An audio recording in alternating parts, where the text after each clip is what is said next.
Дамы и господа, президент Российской Федерации Владимир Владимирович Путин.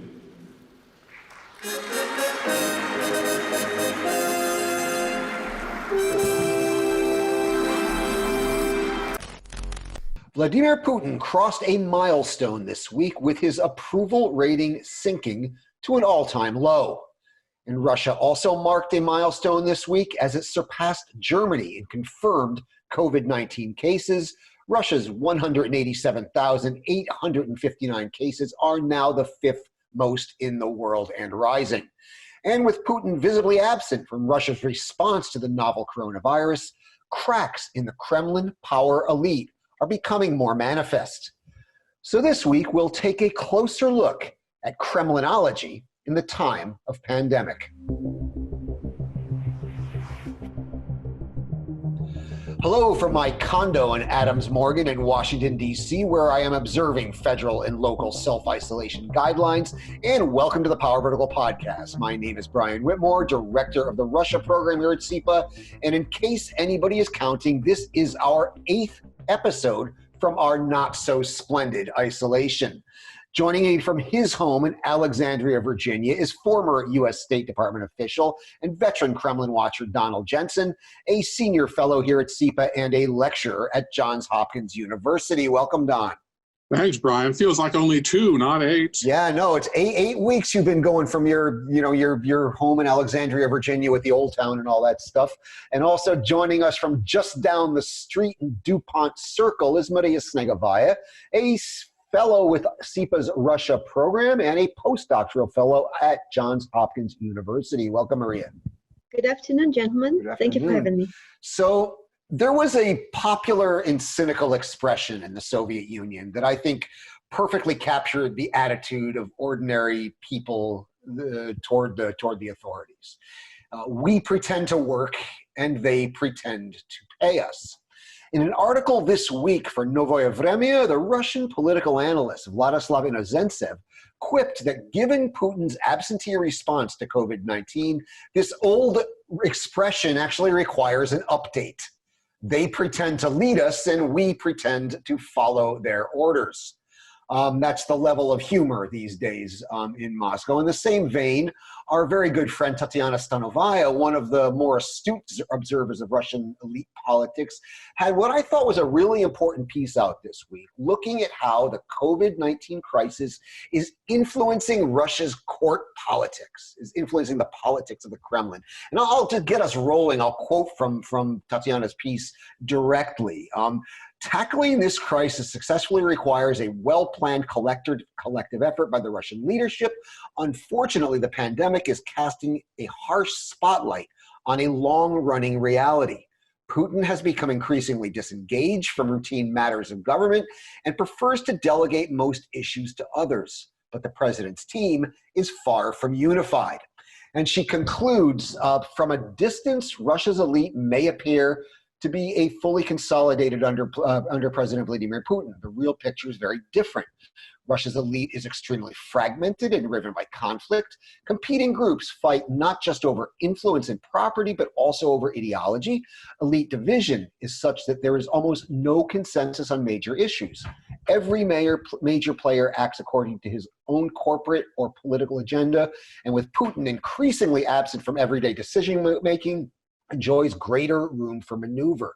In many respects, the Putin system's unity and cohesion have never been more important than now, and they are the least in evidence. That is not a pretty picture.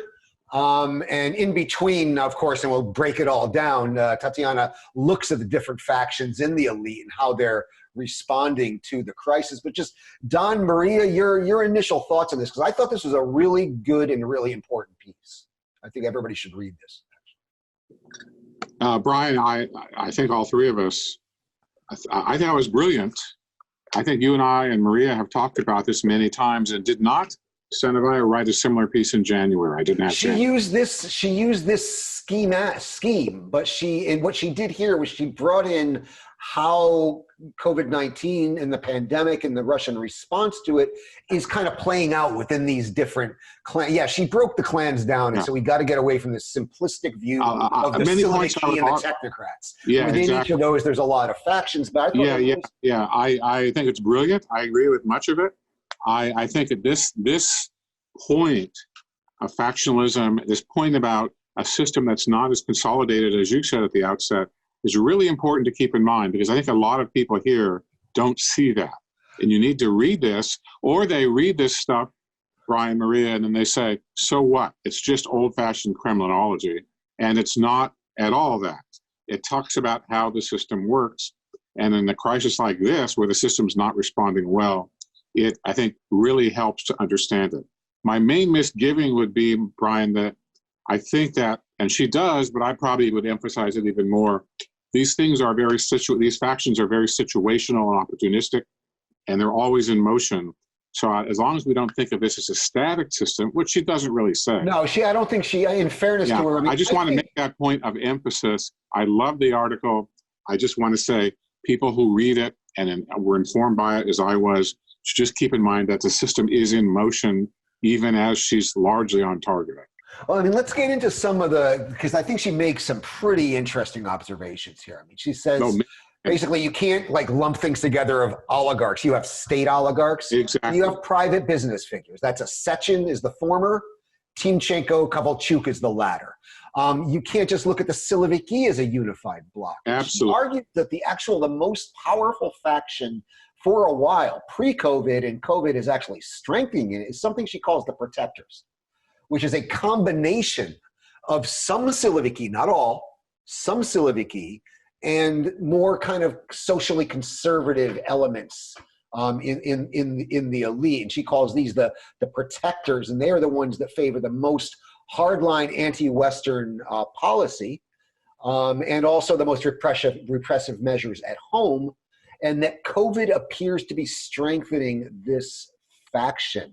Regarding the state oligarchs, she says the coronavirus crisis cuts two ways for state oligarchs. And again, these are people like Chemezov, Sechin. On one hand, the pandemic is a threat to their livelihoods. On the other hand, it's potentially very lucrative. Anyway, Maria, what were your thoughts on this? First of all, I definitely applaud Tatiana's intention to try to classify and essentially tackle what I believe in largely untackable problem, primarily because it's very hard to test to what extent certain assumptions made in the article are true or not. But the problem that persists, trying to understand, classify the Russian elites and trying to understand the longer-term dynamic within them. But I do have several kind of smaller points, several broader points. First of all is, of course, testability. And most importantly, when she talks about the fact that the tensions will be intensifying, I would really prefer to have more examples of this intensification as one way to, if not test, but at least illustrate the theory. Because where exactly are the tensions since coronavirus that she's talking about? I, as of now, can definitely mention the recent arrest of a very influential oligarch, Anatoly Bykov, who is regionally important in Krasnoyarsk, and he recently has been arrested, and another very rich businessman who is linked to him has been actually has committed a suicide. In the past, essentially, Bykov already had certain criminal affairs associated to him, and because he's been on trial and prosecuted in the past, he had no chance to participate in political action, which he always wanted. And some people say that has something to do with the fact that he announced his possible participation in the upcoming State Duma election. And as a result, there's another trial opened against something he committed apparently a while ago. And in order to stop him from participating, as just another side indication of of the political fight intensified in certain elite, at least on the regional level. I'm sorry, I just want to make sure he's from Krasnoyarsk, that Yes. I did say it correctly. So essentially one possible evidence of the elite tensions, but again, that's just one incident that I know of.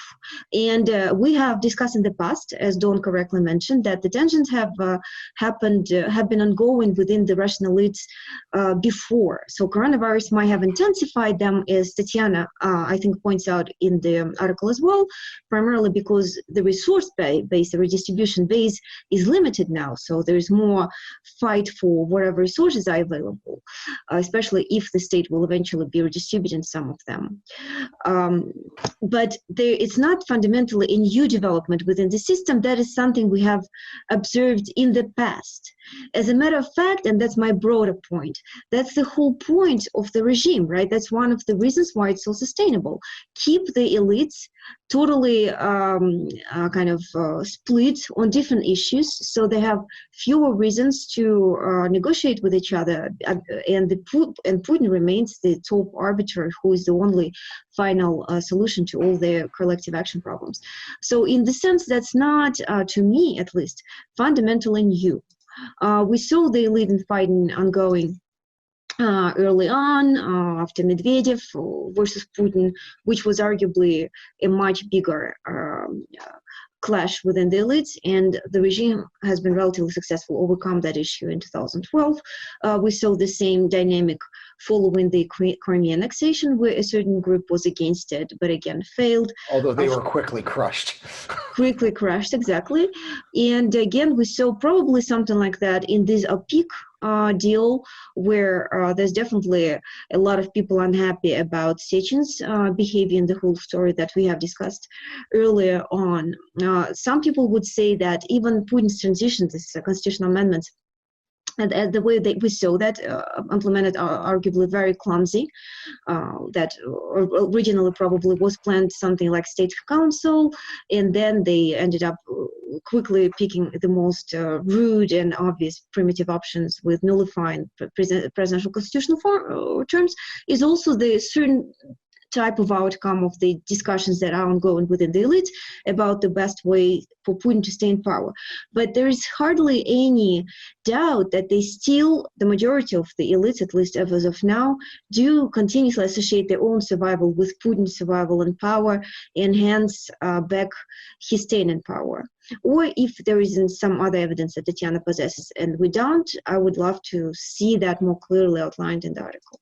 No, I mean, elite politics by their nature in Russia are very elusive to study in the rigorous, scholarly, empirical way, Maria, that you, having come up in the kind of Soviet studies era, it's getting to be just as difficult as that, and where we literally were looking at who was standing next to whom on the top of the mausoleum on May Day or on Revolution Day, and so we're kind of getting back to that. We don't really have human intelligence sources on this. We're all looking at these kind of signals intelligence and stuff. Although one more point. Go ahead, John. One more point. By the way, Maria, a Yale coach once talked about the key to his football success is like Putin's: keep the alumni sullen but not mutinous. And that works here. I want to just add a footnote here, Brian and Maria, which is to say, people always joke about judging who's standing next to whom on the Kremlin mausoleum, but sometimes it did tell you things. It did. It sure did. And you make it, we can't just dismiss it as sort of a parody, because sometimes it did tell you things. So Maria, I get your point about not enough evidence, but I think it bears watching, and I think her seeing tensions rise, proved or not provable, proved or not, makes it something we all need to focus on more. That's what all I'll say on this. Yeah. No, Maria, you said, oh, sorry, go ahead. Just a small point to follow what Don said. Unfortunately, this year the parade, the Victory Day parade is canceled, so fewer options for us to fully staying close to the mausoleum. Yeah, so normally we'd be doing this podcast on Victory Day, and it's going to kind of be we'll allude to it. But Maria, I think what you say, it's this trend of Putin pulling back kind of moving away from ruchnoye upravlение, the manual control that he normally had on the process, it's a continuation of a trend that's been a long-term trend. What I think Tatiana sees is the COVID-19 crisis accelerating this trend. And we're starting to see things. You mentioned the OPEC Plus deal. Now, this is an example of, that was Sechen's baby. It's not even clear that Putin signed off on that. And that looked like that was Sechin acting out on his own. In terms of like oligarchs trying to profit on this situation, like Sergei Chemezov, the head of Rostec, is clearly going to be, according to Tanya, is trying to get a monopoly over the production of facial recognition surveillance systems, ventilators, and things like this. So there are ways that oligarchs are trying to manipulate this situation in their favor. But I think the larger point she's making is that we are going into a period, not just Russia, everywhere in the world, of declining and shrinking resources. The oil price alone is going to be catastrophic for Russia in that way. And there's going to be less of a pie to cut between the different factions of the elite that Putin needed to keep fat and happy. And so we're going to start seeing more inter-elite struggles over their slice of the pie. I think this all stands to reason. Where I would take issue with Tatiana's conclusions, and I think she hedges these a bit, but that it is that the protector faction that is going to emerge as the triumphant faction in this. The protector faction being this combination of hardline Siloviki, hardline security service veterans, and the kind of more conservative elements, socially and politically conservative elements in the elite. And these are the most hardline faction elite. I don't think it's axiomatic that they are going to emerge as the strong ones in this. Her reasoning is sound. It's that the technocrats, people like Sobyanin, are getting responsibility for handling a crisis that is increasingly unhandleable.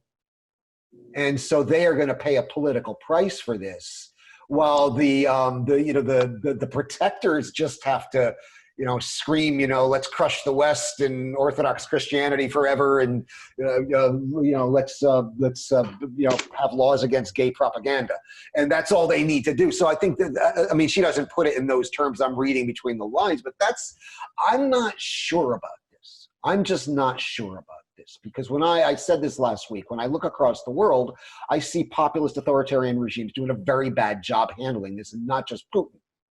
Belarus, for example, and Bolsonaro in Brazil and elsewhere, and so I'm not sure this is naturally going to play into the most extreme faction. But again, this is speculation upon supposition right now. Brian, could I add one second? Sure.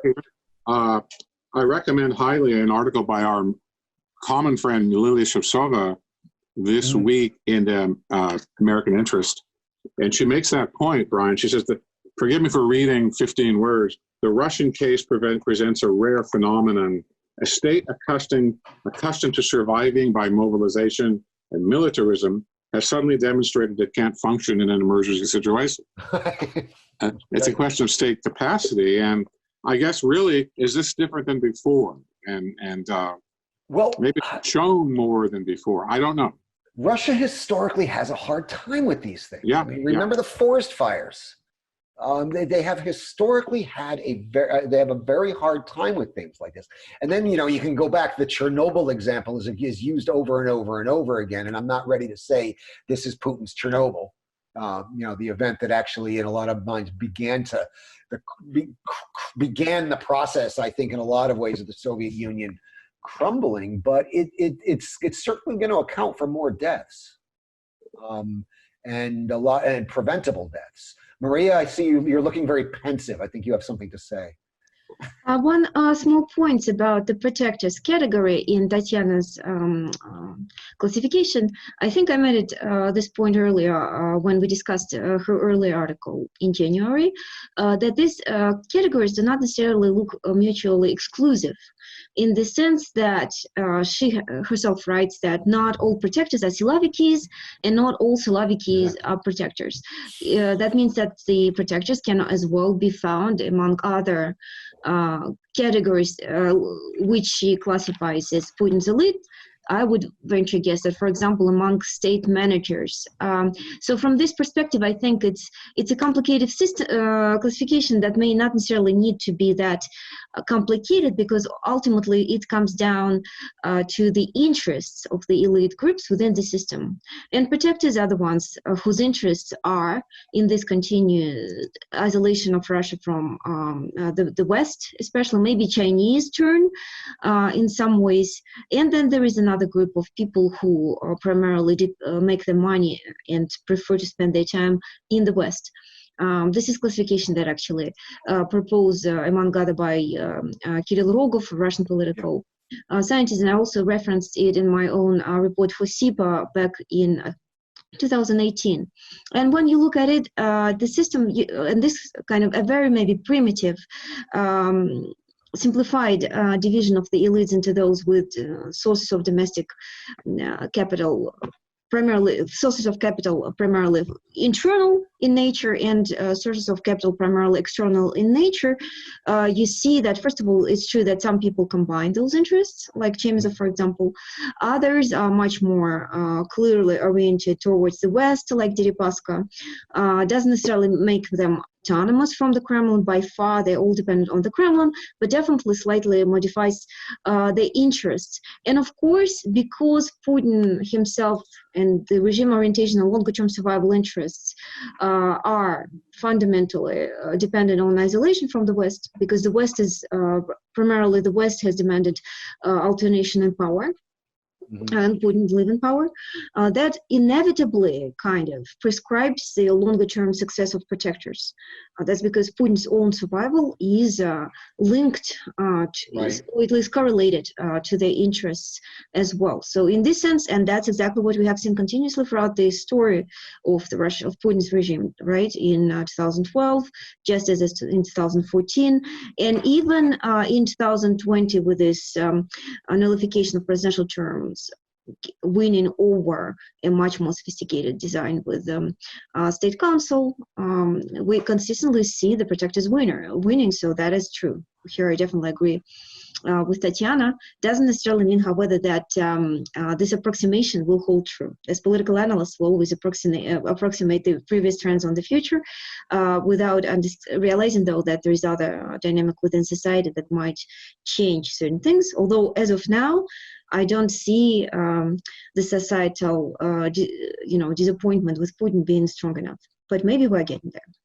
No, I mean, I think you're right, Maria. The protectors are drawn from different areas. I mean, some of them are Siloviki. I mean, you have Bortnikov, Patrushev. Some of them are like Vyacheslav Volodin, the State Duma speaker, falls into this category, right? And then you have Siloviki who are not protectors, somebody like Sechin or Chemezov, who have security service backgrounds. Sechin's probably not Silovik, but again, yeah, I mean, he has a Siloviki background. He's GRU. He was GRU, right? So, I mean, so you see this, and the other thing is how the crisis is influencing the relative strength of different parts of these factions. Sechin has clearly taken a hit. Sechin's taken a big hit with the oil price, which he helped drive down incidentally. So it's kind of karmic justice in a lot of ways. But then you see, like I said, Chemezov actually seeming to having an opportunity to make a healthy profit where his star was falling before COVID-19. Right? So you're seeing the dynamics are interesting to watch. My top line takeaways on this: trends that we have been seeing for a while now are being accelerated. The fact that Putin is pulling back from his normal practice of Ruchnoye Upravlenie, manual control. He's pulling back, and the different clans are left to their own devices to a degree. COVID-19 is accelerating that. I agree with that top-line conclusion. The top-line conclusion that the protectors are the natural winners in this process, I am not convinced. I could be convinced, but I'm not convinced. I found this interesting because at the moment I am working on a policy brief looking at potential future post-COVID futures for Russia. And this is kind of helping me identify trends that I need to keep an eye on. Don, you wanted to say something before. Yeah, I wanted to go back to what both of you talked about a few minutes ago, which is about Putin's role himself. Now, Maria, you earlier said there are no threats apparent in the society or the elites or wherever to Putin's rule. Brian, you just talked about the, I was going to say clan, but the group Snegovaya describes being on our own. And there's an assumption, I think, by a lot of Westerners here, observers here, that Putin will always be nimble, he will always be quick, he'll always readjust. Is that something we need to look at in terms of looking at his own future? Is he still able? I think he is so far, but is he as nimble or quick as he used to be? And does that hurt him? Brian, you said... You know, I am so gun shy about weighing in on that. Me too. I've gotten burned so many times in the past. No, Brian. He's lost his touch. Brian, I asked roaring back. Yeah, I ask it as a rhetorical question to keep our eye on, because if these groups work things out on their own, then why is Putin there, other than maybe to legitimate what they've decided? I don't know. I think that's too strong a way to put it, but all I'm saying is that it bears watching. I mean, I've always seen him in the classic role. I mean, Edward Kennan spells out for the Russian ruler, me too. And that is the arbiter among the clans, right? Who has to appear strong, but is the arbiter among the boyars, if you will, or the modern day boyars. And that's what Putin's role is. Now, if Putin is pulling back, and you could do this with hands on or hands off, you can do this competently or incompetently. Every single Russian ruler had to do this. I mean, Yeltsin, who was a very weak ruler, had to do this, right? You had to go see Yeltsin to get sign off on things. We used to joke, he's like the Godfather. He's just this old doddering guy you have to go talk to get anything done within the elite. Now, Putin had a much more hands-on approach to this, which is why we got that brilliant Russian expression, Ruchnoye Upravlenie, during the Putin rule. We would never have heard that kind of a expression in the Yeltsin time. Right? No. So, I mean, but is he abdicating that traditional Russian leader's role and longer, not only not running the process, with manual control, if you will, Ruchnoye Upravlenie, but is he abdicating even the arbiter role? And if that's the case, because I think the source of Putin's strength is that all of the Russian clans don't trust each other at all, but they all trust Putin, right? Yeah, Brian, he's got the money lever. And if he abdicates that role, then what the hell is there? What do you need a Putin for? Right? I don't know. It's just my 2 cents. Well, that was which of these two it is. Go ahead. Yeah, that was my question. He has the money lever too. I asked somebody, I think I told you guys about the purchase of, I guess it was the Brooklyn Nets by some oligarch, and the colleague. It was Mikhail Prokhorov. But the colleague said, "Don't worry, it's not Prokhorov's money anyway. Putin lets him use it." So I raised the point, Maria, Brian, merely because I think we have to think about it, even if we can't answer it. I don't think it has changed fundamentally, but we got to keep an eye on it. But I would say, Brian used the word abdicate. It's not willingly that he can't do it. It's that is there an incapacity to do it compared to before. I do not think we're there yet. I just raised the issue to look at. I mean, Maria, you got at this in one of our very early discussions about Putin and the COVID crisis, and you were saying he traditionally likes to leave the unpopular decisions to his underlings, and in this case, it was Sobyanin and the governors. And then he could sit back and say, you're not doing it right, you got to do it better. Oh, God, do I always have to step in? You people are so incompetent. But then leave the responsibility to them. But are we just seeing a different version of the traditional Putin way of ruling? Or are we seeing something qualitatively different? And I know that's an unfair question because we really don't know, but what do you think? We are in the process, and that's why, it's hard to make conclusive, to draw the conclusive lines. But what I definitely wanted to say is that I think we forget to mention when discussing the elites and Putin himself and his response to the crisis, that they are not young anymore. Right. Putin isn't, and his closest elites are not either.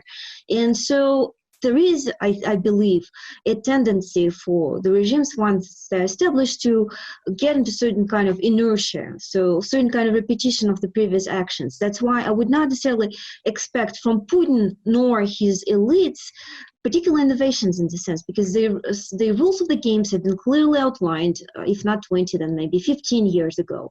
The disloyal or people who manifest certain signs of disloyalty are quite cruelly kicked out of the system. And as Kristanovskaya, who is somebody who does empirically study the elite. Yeah, in fact, and I think she really is someone who has some certain evidence. She's, by the way, pro-Kremlin, so it's important to keep in mind. But she's also a scholar. I mean, she's a scholar and quite observant at that. And she put it the way that you can't, in today's Russia, you can be successful and disloyal.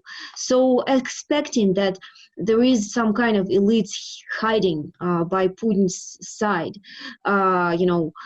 secretly plotting certain kind of, dissatisfying plotting some kind of secret schemes to overturn him is not how the regime operates. These are not the people who have survived in power under this regime. This is not Russia's history as well. I mean, It's not correct to compare Russia to Latin America, where military, for example, has been historically relatively independent from the rulers and hence much more active, and also had a legacy of implementing coup. That's not, unfortunately, not Russia's history. How many successful either. coups have we seen in Russia in the last 100 years? So one successful, one unsuccessful, right? Successful Brezhnev Khrushchev, right? And unsuccessful Gorbachev. I agree, guys, but we have seen coups. They just haven't been successful. I think it would be a very interesting piece to try to look at it and discuss it. But I think it's also a definitional question. What do you count as a coup and what you do not? I would agree probably with Khrushchev, but if anything, Khrushchev was removed because he was considered being overly reformist. I don't think that's Putin's problem by far, and I think that fundamentally the people who survived at the top are the ones who are more or less satisfied with the current rules of the game. That's why, and also because those elites are also not getting younger, even if there was some alternation among the elites, primarily on the regional level, we don't necessarily see even that energy, that capacity of the elites to do that. And ultimately, there is no independent political figure, strong enough political figure outside of the Kremlin, which they could have backed in order to create some alternative pool of power. So from this perspective, yes, I think the regime is actually managing the crisis in a way that's reminiscent of the way we've seen in the past. What's new is the societal dissatisfaction. Definitely the erosion of the system, it's not getting younger. But if the challenge is going to come, it's primarily, I suspect, going to come from the grassroots level. And if it's strong enough, maybe then we are likely to see certain splits, as we saw in 2011, 2012, or at least some signs of the fraction. Yeah, that would be my conclusion. I think the way I would frame this is not, is it likely that there's going to be a coup attempt against Putin inside, a palace coup attempt? I don't think that's the way to frame it. The way to frame it is, does the COVID-19 crisis change in a qualitative way the rules of political engagement in Russia? If, like, Putin historically has pulled back and gone back in and pulled back, but he was always the arbiter. He was always the decider. He was always the guy you had to get a green light from if you wanted to do something big. And is he pulling back to an extent that he is no longer that? That's a big question. What do shrinking resources do to this? For most of Putin's presidency, we have not had shrinking resources to this degree. For most of it, we had expanding resources or static or flat resources. But this we're seeing in the biggest contraction that Russia is going to experience since the breakup of the Soviet Union, right? Just like the United States is experiencing the greatest contraction since the Great Depression, right? They are not immune to the laws of economics. How do all these things taken together change the rules of how, the informal rules of how politics work in Russia?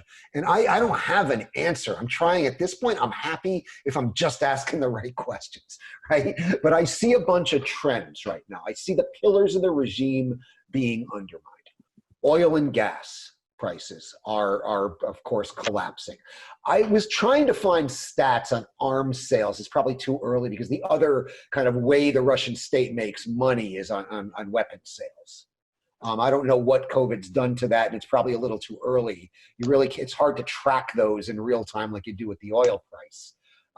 because Russia was still, selling away before this, but I haven't seen any recent figures.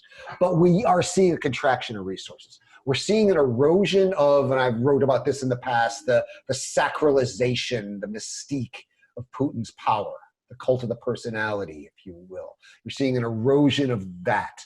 You're seeing an erosion of the power vertical, and not this podcast or my blog, but the actual power vertical between the center and the regions right now. You see this with the anti-Muscovite sentiment that I recently wrote about that is rampant, and you see it in what we call the parade of coronavirus sovereignties, right?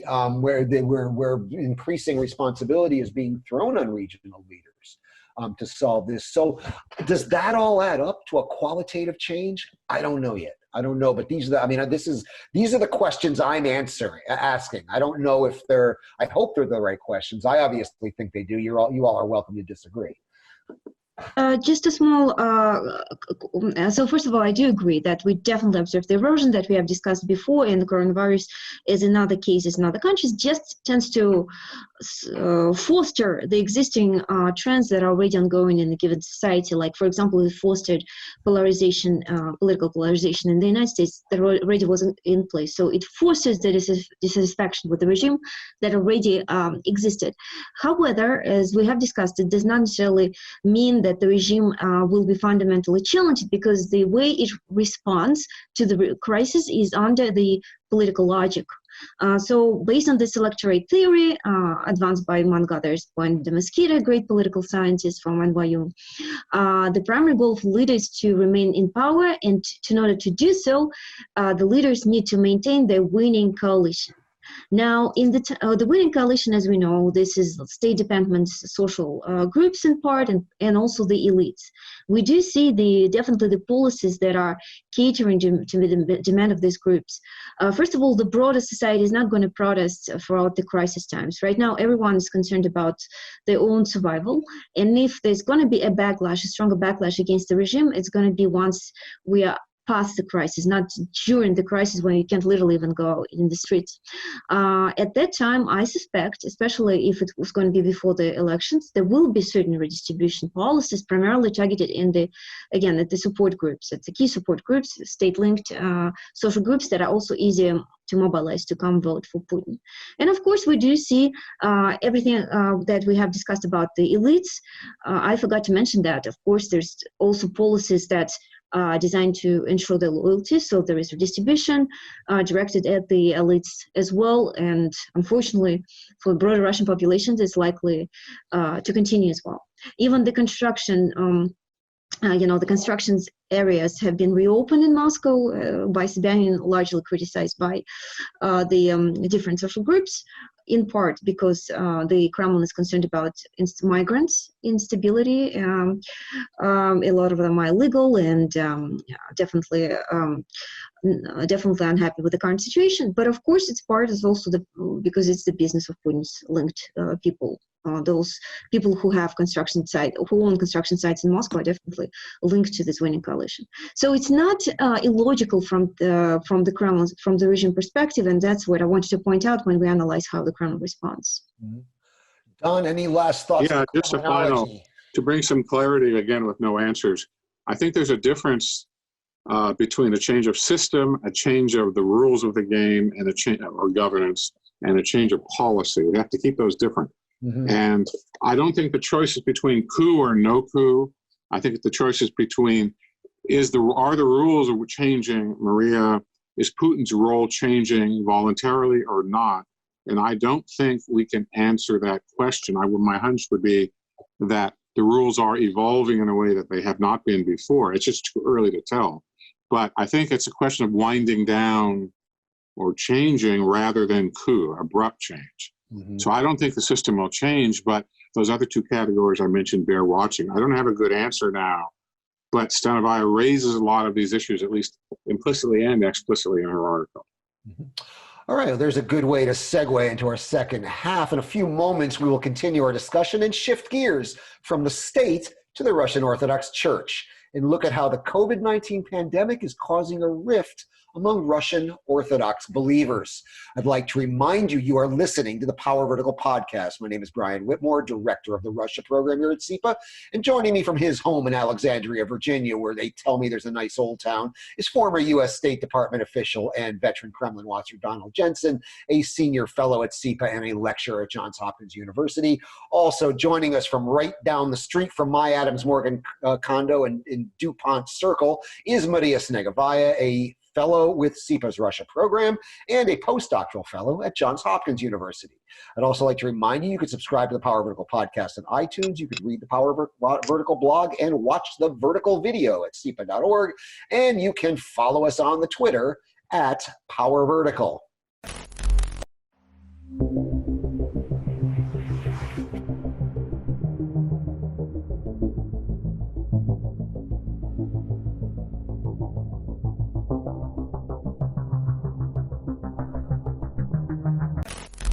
So it's not just the Kremlin inner circle and the Russian power elite that's being torn apart by the COVID-19 pandemic.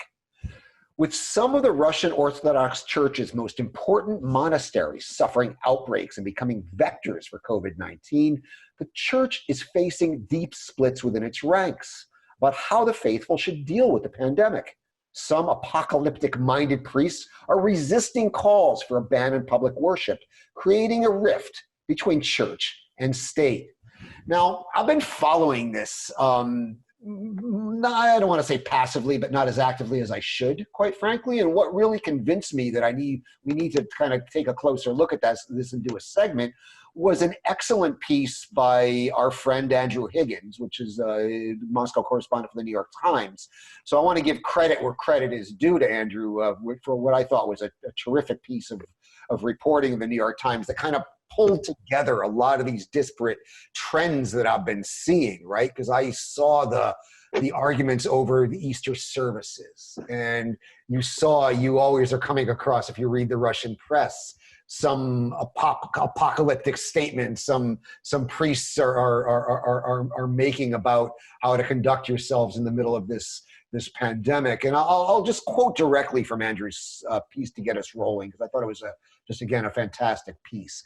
The split has gone beyond routine ecclesiastical feuds between liberals and conservatives, expanding to corrode a defining feature of Russian Orthodoxy under President Vladimir Putin: its trust in and support for the Russian state.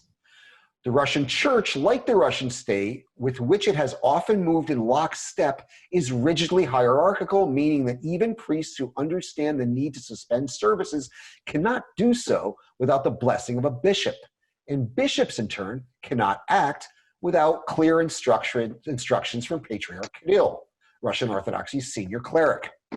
Also, like the state, however, the Church is troubled by feuding between rival clans, leaving many ordinary believers uncertain about whom to trust as the number of confirmed infections nationwide rises by more than 10,000 per day. I was grateful to Andrew to kind of pulling this together. It's something, again, I've been watching passively, looking at the different pieces of it.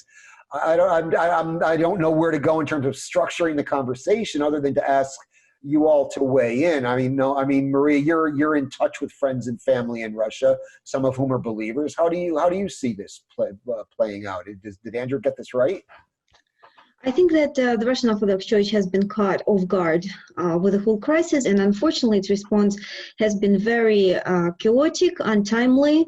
In some ways, it's a really nice, small caricature to how the Russian state more broadly responded to it, because it's important to point out that independence of the Russian Orthodox Church from the state typically is greatly over-exaggerated. It's in a lot of ways very strongly at least connected to the Kremlin. And as a result, unfortunately, we are likely to witness a real tragedy with priests within churches disproportionately dying from coronavirus. There's already some very somber statistics to reflect that. Many of them are older, elderly people suffering from associated diseases, unfortunately. And as of now, it seems like coronavirus is taking its toll on the Russian Orthodox Church in some kind of very, cruel sort of justice, so to speak. The same will probably true for certain parts of the Orthodox folks who also kept going to the cathedrals throughout the peak of the epidemics. If the priests are infected, it's likely that at least some of the believers are as well. And so as a result, it's certain that the Russian Orthodox Church will have to substantively renew the clergymen. Because just a lot of them will be gone. So that's the sad part of the story. It's also important to keep in mind that the Russian Orthodox Church is not just a religious ideological institution, it's also very much economic institution. Yes. And that's putting it very politely, Maria. Looking at I see these bishops wearing. And original reluctance to close the churches was definitely associated also to the fact that they didn't want to lose profits and revenues. There were several publications associated to that, in which priests really complained that if they will close churches, how they're going to be, paying salaries to the people who work for them and whatnot. And in this sense, of course, in some ways, again, what we observe is just another economic structure trying to adjust to the challenges of this coronavirus. On a broader theme, though, I just want to say that I do not really see the Russian Orthodox Church dissociating from the Kremlin. It's unfortunately very closely linked to the Kremlin, and even the big Ukrainian crisis, which really forced ROK to lose its huge patriarchate in Ukraine, did not dissociate it from the Kremlin. It's so-called inborn tragedy of the Russian Orthodox Church that's historically extremely dependent on the Kremlin. I mean, you had one believer set himself on fire in response in protest. I'm looking at some different reactions of clerics across Russia. Andrew quotes Sergei Romanov, a cleric in Yekaterinburg, calling the restrictions on public worship, and I'm quoting, a satanic plot aided by Jews. So that Russian tradition is rearing its ugly head. I mean, the way Peter Kirill is kind of dithered. I mean, he's been kind of caught between the state and the church in a lot of ways in this, between the needs of the state and believers. And I would also add, this is not happening in isolation. Remember, Russian Orthodox Church just suffered a serious blow with autocephaly, right? With the Ukrainian church gaining its independence from the Moscow Patriarchate, which is a huge blow to Kirill and hurt his political prestige inside of Russia. There was even rumors he was going to be replaced as patriarch. So this is coming. The other thing I see happening in terms of big picture is this is another one of these things that's being eroded. The mystique of Putin's rule, the May 9th Victory Day celebrations, and incidentally, there was supposed to be a mural inside of a cathedral marking the Red Army's victory over Nazi Germany, featuring Putin, the defense minister, and Stalin, which has now since been abandoned. But this is just another pillar of Putinism that I'm not saying is being crushed or brought down, but it's suffering a blow in this pandemic. Don, any thoughts on your end? No, I agree with the substance of both of your comments, particularly, Brian, your point about a pillar of Putinism being eroded or suffering a blow. I always try to keep in mind the millions of simple believers who are not involved in making money through ecclesiastical means or some of the other stuff, the anti-Semitism. But I think you're both much on board. By the way, I had some contacts in Moscow and Kiev tell me that Russia wanted to use this as an initiative to have some kind of greater presence in the Lavra in Kiev, in the monastery there. That I saw that the other day, and then nothing was on the news about it. But we always say here on the Power Vertical, don't let a good crisis go to waste. But it's a tragedy, really. It's a tragedy, really. And I don't think a church whose identity is based on a close relationship with the state, as Maria said, is going to change fundamentally any time. Well, it's also looping back to our first discussion in the first half. A lot of these conservative clerics can be kind of classified as supporters of the protector clan Yes, inside yes. the Kremlin in a lot of ways. And I'm wondering, I mean, these two things are happening in parallel, these kind of fracturings and clan, as the pandemic intensifies for different reasons. I'm wondering, do we need to look at the church as just another instrument of the state? Or do we need to look at a kind of parallel process going on there in a separate process? And I think, Maria, you seem to think the former. Am I correct? Yeah, I actually explored the Russian Orthodox Church in quite detail for my so-called candidate degree back in Russia. And the Russian Orthodox Church, unfortunately, as many Orthodox churches, have this problem that they're typically very closely linked to the key decision makers, the rulers, Right. because of their orthocephalous structure. The Catholic Church is organized cross-borders. The Pope. He sits in Vatican, and he is not limited. His rules are not limited by territorial borders, and that historically created this counterbalance to the local kings and rulers who try to, monopolize their power on a given territory. Unfortunately, in Orthodox countries, the story was that the church typically, was subordinated by the state, and the state then essentially legitimized its rule through the church. And if anything, the mosaic that you mentioned, Brian, I think it's a very good illustration of how traditionalist the structure is, that they would even create this portrait of Putin in the church, and Putin then will tell them to dismantle it because that's a little bit too much even for Putin himself. So Dizzy with success. Yeah, but in any case, it's common Russian Orthodox Church attempt to please the ruler, to please the Putin, to extent that even Putin looks more modernized as opposed to this traditional structure. I don't know if we can take a broader point that more traditional structures are less flexible and responded to coronavirus, and hence are likely to suffer more from it. That's also something That's possible. That's possible. I mean, what I see in the church that's different from the state is actually I see this kind of sincere difference of opinion about how one is supposed to act during a pandemic. Those of us that rely on science understand that we need to separate from each other. And those that take a very fundamentalist view of faith are saying that there's nothing more important than public worship, and therefore we must gather together in churches. Public health crisis be damned, right? And that's where I mean, and this is not unique to the Russian Orthodox Church. You see this in a lot of denominations here in the U.S. Although I'm not aware of any monks who have set themselves on fire over this, but you're seeing just what is a philosophical, I guess, is the adjective I'd apply to it, debate about how, about what is more important, our life or our faith, right?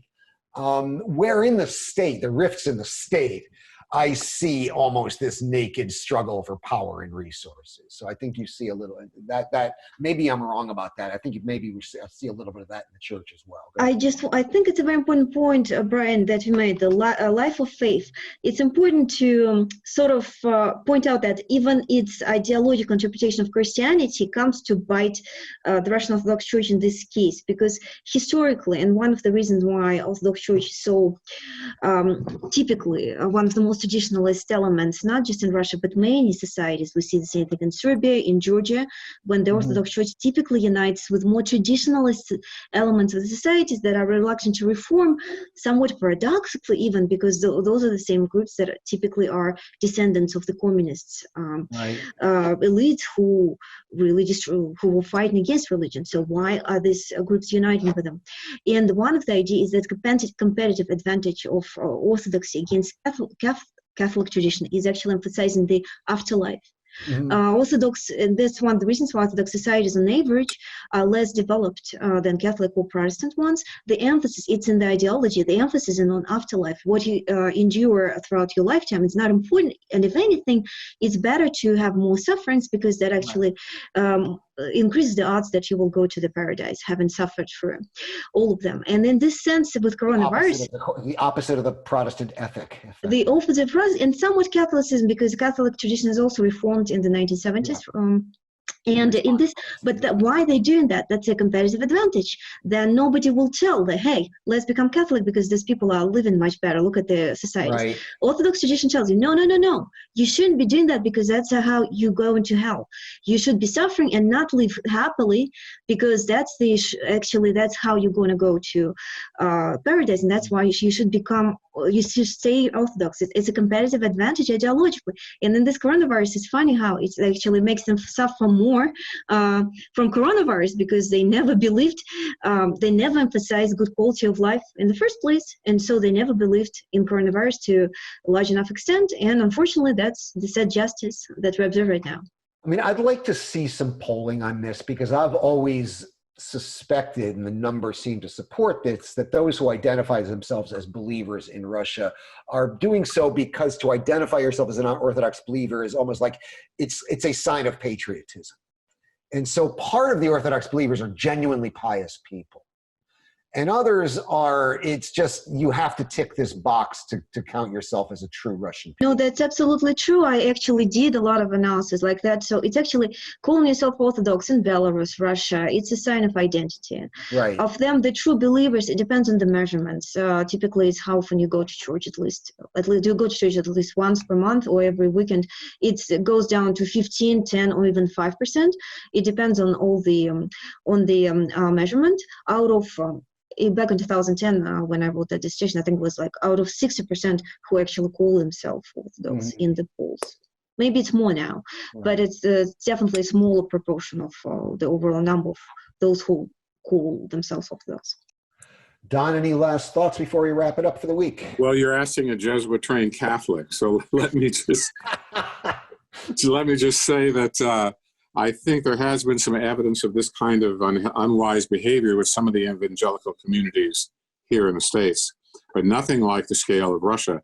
And second, I think if we are to help the church get rid of this unhealthy weddedness of the state, it's going to come in Ukraine and other more Western-leaning Orthodox communities, not as Maria said, in Georgia, Serbia, or Russia. But it's a tragic situation. There's not a contradiction between keeping yourself healthy and belief, and that's what's so sad about this. Right.